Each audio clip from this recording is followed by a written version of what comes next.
And then after that, you have several options. You have a VGA option for a laptop. You have an HDMI option for a laptop. You have your CD player. Unfortunately, we didn't have enough inputs, so if you had a tape player, you may not have a tape player anymore. So if you're using regular cassettes, we're all fine, right? I would highly suggest making a digital. Yes, every room still has a CD player. Data. That's right. While I do have some of those, none of those are in the rack. Laser disc. I have some remotes. I actually still have some Laserdisc players in my office. Oh my gosh. So at the top of the screen, we'll switch over to my computer. So this is the touch panel you'll see when you start up. It's just a simple, you have video and audio or audio only. And then after you do that, you will see the main page, which is this screen here. So, and this is what I'm currently looking at right now. You'll have, at the top, you have your inputs. So PC is just for all of you guys, it's the iMac. The laptop will open up a secondary window to let you either choose VGA or HDMI.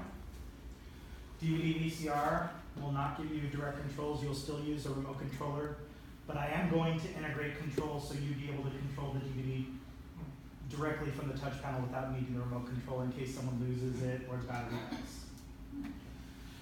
And then you have your .cam input. You guys have a special button called the audio select button here on the right. When you select that in the center, you will get your option for your regular CD player and for your auxiliary cable. When you use audio select, it separates the audio from the video, so you will continue displaying whatever video was last selected. Also along, you'll notice that each of the inputs has a colored ring around it. This is to help you realize if your computer is actually plugged in or not. It'll be red if it doesn't see a source. It'll be green if it sees a source, and the laptop can turn yellow. If the laptop turns yellow, what that means is you're selected, say, on HDMI, but the VGA has an available input, you just haven't selected it. So that's all there to help make it nice and simple, fairly straightforward. And in case you come in and you're frustrated or you're running late and you just couldn't quite remember, the info button actually has a pop-up with directions and information on what all the different buttons do. So, Can you show me how you got to that screen again? What's this screen automatically comes on comes up, after you gotcha. started up the system. Okay. So, for example, right now you're looking at my laptop. So from here you'll see I have laptop selected. It shows yellow because there's also an available input on VGA. All I do is touch VGA and now you're looking at my iPad. And it automatically, if you choose a video, it will automatically take the audio over. And these are full range speakers. They have already been set with limitations at 90 decibels, so you can't go over that. But we did give you a lot of headroom. So we gave you a lot of headroom. That means if you have a really quiet track, you can give it plenty of volume without having to worry about blowing out the speaker when it hits a high volume track. Although it'll still get really loud, you're not going to blow out the speaker. You don't have to have that worry. We've already done all of that in the processing.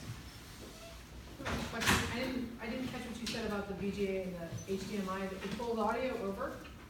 Not a VGA. But So whenever you select a video input, it'll take whatever audio input is associated with that video input.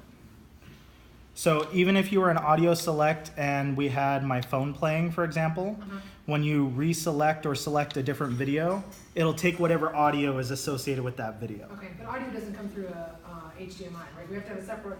If we're using our laptop, we need an audio cable too, right? HDMI carries audio. Carry? Oh, okay. So I didn't know that. The only one that doesn't is VGA, and that one has its own attached audio cable to it. Oh, okay. So if you're using an So we HDMI don't port, need to bring an audio cable.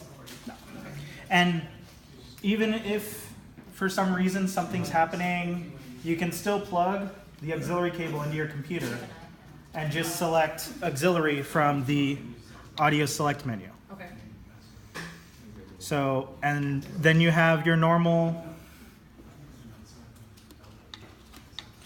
so depending on what you're using, you can have up to 4 different volume meters. And this is something that I know some people don't always realize, because you have the audio control in YouTube, you have the audio control on your computer, and then you have the audio control here.